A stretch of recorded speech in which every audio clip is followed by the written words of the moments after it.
سلام مجدد به همه شما عزیزان دارم. امروز در خدمت شما هستیم با اینکه چجوری بیایم این اناره قشنگی ساختیم و براقش کنیم که مشتری های بیشتری داشته باشه. عزیزان ببینید، ما برای براق کردن میتونیم از رزین PM1 خب حالا تو فروشگاه‌های مختلف عرضه میشه استفاده کنیم.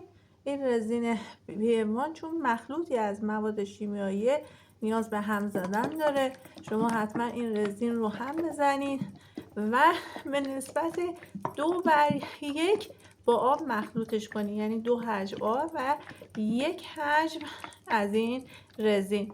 این رزین ها پایه آبن. رزین هایی هم ما داریم که پایه روغنی دارن، مثل این جلاسنج هایی که بیرون به صورت اسپری عرضه میشه. البته اونا یه سری خطراتی داره، به خاطر اینکه پخش میشه حتما باید ماسک بزنید، با اونا کار کنید و خود کارم باید بچرخونید تا همه جا کاملا اسپری صورت بگیره. ولی بهترین روش برای این کار، برای جلا دادن خمیرها، روش قوطه‌وریه. ببینید عزیزان، من الان از این رزین PM1 مون تقریبا 1 حجم میریزم، درش رو باز میکنم، 1 حجم میریزم.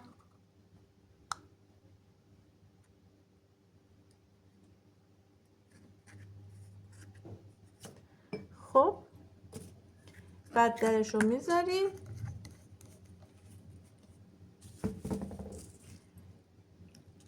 دو حجمم تقریبا از آب اضافه میکنیم با یه قاشق یه بار مصرف، این رو کامل همش میزنیم. خب عزیزان، بعد اینکه محلول رو آماده کردید،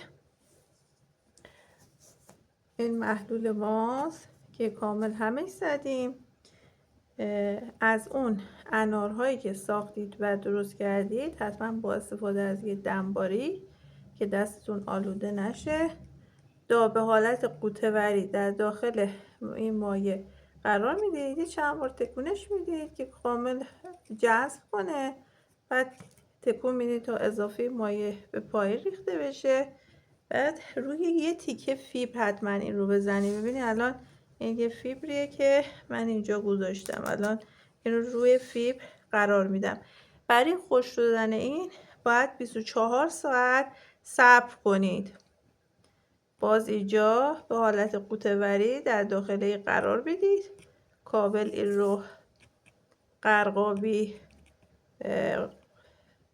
آغشته کنید، بعد تکونش بدید تا این اضافه موادش به پایین بریزه.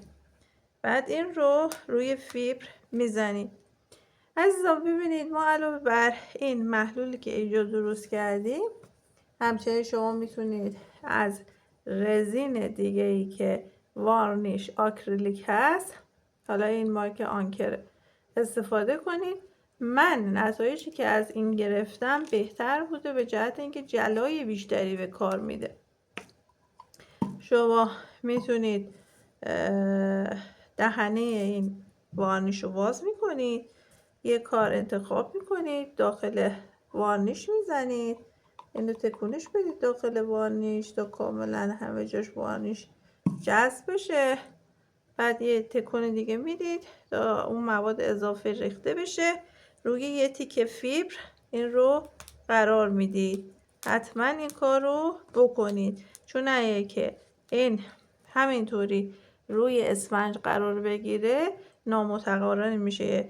اسفنج یه مقدار از این مواد داخل اسفنج فرو میره، یه طرفش براق میشه، یه طرفش براقیت کمتری پیدا میکنه.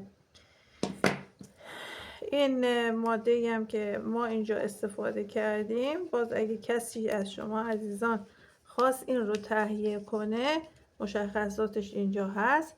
باز اینو به شما نمایش میدم که بتونید به راحتی این رو تهیه کنید. همچنین یه سری جلا دهنده های روغنی تو بازار هست که مثل کلیر حالت اسپری هم دارن، شما میتونید اونا هم استفاده کنید، ولی اسپری آلودگی محیطی زیادی داره، به اضافه اینکه کارو باید بچرخونید یه مقدار. حتما موقعی که از اون جلادنده استفاده میکنید، از کلیر استفاده میکنید، ماسک استفاده کنید عزیزان. باز من از شما درخواست میکنم که حتما کانال ما رو لایک و سابسکرایب کنید تا ما ویدیوهای بیشتری رو تقدیم شما عزیزان بکنیم. ممنونیم از اینکه از ما حمایت میکنید. تا برنامه بعدی ازتون خداحافظی میکنم.